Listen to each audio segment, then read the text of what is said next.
Hi, and welcome to Enchantment of Eternity's review for Better Call Saul, Season 2, Episode 2, Cobbler. This video is a part of a series of videos where I review episodes of Better Call Saul, so I have to give a spoiler warning for Better Call Saul up to Season 2, Episode 2. If you have not seen up to this point, you may not want to watch this video, otherwise things will be spoiled for you. So, what can I say? Another amazing episode of Better Call Saul. I have high hopes for the show overall and this season in particular. I hope they can keep up this momentum, but it appears the show is moving things along a lot quicker than what they did last year. I think if they keep going at this rate, they're right on track for Jimmy to become Saul by the end of the season, but maybe not. Maybe they'll slow down after this episode. We'll just have to see. Either way, I'm really impressed with how this season is going so far. So, we begin the episode seeing Chuck for the first time this season as he's chilling, trying to play the piano when he gets a visit from Hamlin, who tells him about Jimmy getting a job at the other law firm. It's obvious that Chuck is really pissed off about this, but he tries to hide it from Hamlin. He asks Hamlin if they know about his education, which is a reference to Jimmy getting his law degree through an online course from the University of American Samoa, which Chuck described as cheating. But Hamlin tells him he was completely honest with them, but didn't stand in Jimmy's way. Now, it's really interesting getting the scene, as this is the first time we see Chuck and Hamlin alone, as throughout Season 1 we were led to believe Hamlin was the bad guy who was standing in Jimmy's way, but it turned out it wasn't Hamlin at all, but Chuck, and Hamlin was just doing what Chuck told him to do. What's also interesting to note is Hamlin mentioned that one of the main reasons the other law firm wanted Jimmy is because he got on so well with the clients and they requested him, which would worry Chuck because last season he claimed Jimmy could charm and sweet talk people into liking him, but it takes a lot more than that to be a lawyer. And it's obvious that Chuck was very disturbed by this news, but more on that later. So next we see Jimmy falling into place with his new job. We see him at HHM, has his firm, and them are working together on the Sandpiper case, and it becomes obvious that Kim is really sweet on him as she rearranges the seating arrangements so that they can sit together, but they still seem kind of awkward in the parking garage where Kim gives him his gift, but that may be because they don't want anyone else to notice that they're together. But they seem to warm up to each other more later in this episode. Speaking of the gift that Kim gives Jimmy, the coffee cup that says world's second best lawyer, kind of an obvious metaphor when the cup fits perfectly into the cup holder of Jimmy's old raggedy car, but when he gets his new flash car, the cup won't fit at all. Yet another metaphor that Jimmy's new flash life as a big shot lawyer is not the right fit for him. He also seemed pretty unimpressed with the sunroof of the car, but I'm not sure why that is. Maybe he's thinking of the old Chicago sunroofs he did back in the day that landed him in trouble in the first place. Plus, Jimmy seemed a bit awkward relating to his new boss, but he seemed pretty impressed by him. A pretty easygoing guy. Kind of reminds me of Frank Scorpio from The Simpsons, minus the Bond supervillain part. Just in, as such that he's a really nice boss. But I think that's kind of the point, that Jimmy has this awesome job with a nice boss, making tons of money. He has the girl, and yet he's still not quite happy. Something seems to be really missing for him. Meanwhile, we follow Mike as he runs into Pryce, that goofy drug dealer guy, as he's going to the police trying to get his baseball cards back. But when Mike sees this, he rightfully says, "Hey man, what the fuck are you doing? What kind of stupid are you? But the guy is as thick as he is dumb and refuses to back down, so Mike agrees to get his baseball cards back for him as long as he stays away from the police. So this answered a few questions I was unsure about last week, such as what exactly did Nacho steal, and the answer is drugs and money. It also confirms what I suspected, that Nacho also did steal those precious baseball cards just to piss him off. But Pryce wasn't as concerned about the drugs or the money, he just wanted his cards back. So then, in an incredibly awesome scene, Mike tracks down Nacho to his day job at his family's business and pretends to be a customer. This was such an amazing scene, as both Nacho and Mike pretended perfectly to not know each other until Nacho's dad left. It was great seeing these two go against each other because they're both so good at what they do.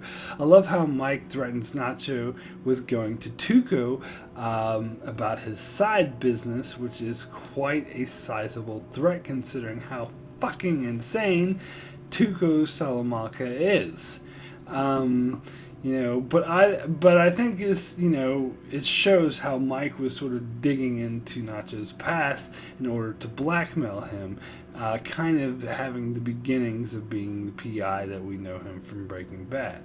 Anyway, the deal goes down without a hitch, and Pryce has to give up his tacky Hot Wheel Hummer to Nacho in order to get his baseball cards back. I'm sure Mike loved that idea, which was a total win-win scenario for him, because he knew how much Pryce was so desperate to get these cards back that he'd be willing to part with that tacky car, and it's more net profit for Nacho, so it works in his favor, and it works in Mike's favor because that stupid fucking car will be gone, so win-win for everyone.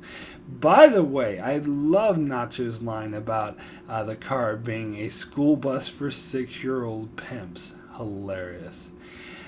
So anyway, we get back to Jimmy as he's doing his lawyering thing at HHM, and seems to be going good until Chuck shows up, and as soon as he comes into the room, it's obvious Jimmy loses his nerve a little bit, but he recovers from it and gets back on track. But it's obvious that Chuck being there really unnerved him. He then confronted Chuck and asked him what he was doing there, and Chuck just said he's there to bear witness. I'm not quite sure what that means, but it's obvious Chuck doesn't trust Jimmy and is there to watch over him. Bear in mind, it's difficult for Chuck to leave the house at all, so he's putting himself out there just to be there and look over Jimmy. It's also obvious how much seeing Chuck look after him and the fact that he has no faith in him disturbs Jimmy. So when Mike calls asking for a favor of questionable morality, Jimmy doesn't even bother to ask any questions. He jumps straight into "I'm in," and it's possible that Chuck's presence had something to do with that. Whenever Chuck displays his distrust in Jimmy and that he has no faith in him, that triggers something in Jimmy and makes him even worse. It makes him want to be slipping Jimmy even more.